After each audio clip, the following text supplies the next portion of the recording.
we've got stories, you know, they go back 15,000 years, if not more. What happened here? What is happening here? And why should you care? Some people that we have met could care less. Other people are incredibly drawn into the history here and the story of what happened. Joe touched on it in that this is a very magical, spiritual place, always has been.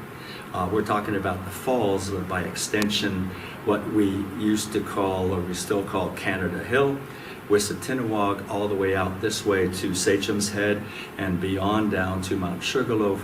This whole area drew people for thousands, if not tens of thousands of years. So we're in a very special place, and it's going to be challenging to read 200 books, but you could talk to people like Joe and me and kind of get a good inkling of what happened here and why should it matter. This is like the reason why, I think, the reason why we're here.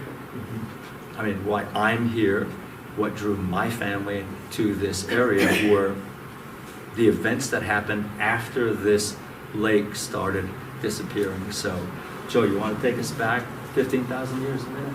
Sure, yeah.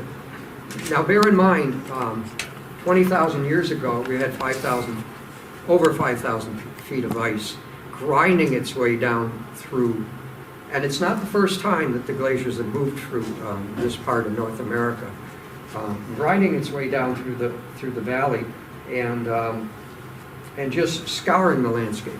Now, the next time you go outside and you drive down Route 91, you look up at Mount Sugarloaf or whatever, you look around or you go over to Barton's Cove and you look to the hills to the east and the hills to the west. You tip your head back 45 degrees and look like this and pretend you could see the tops of a 25,000 foot mountain. We have some of the oldest mountains in the world here that have just been absolutely demolished by glacial events over the years.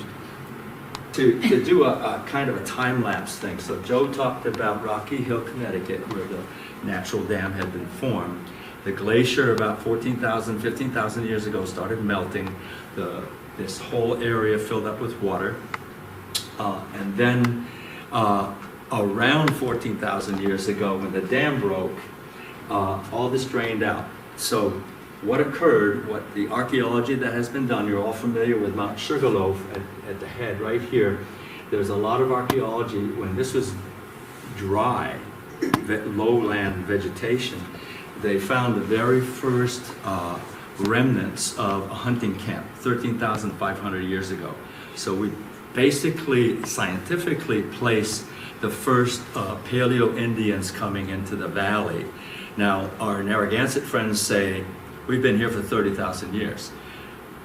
Haven't found any vestiges of that, but they have the history and the oral tradition that goes way back.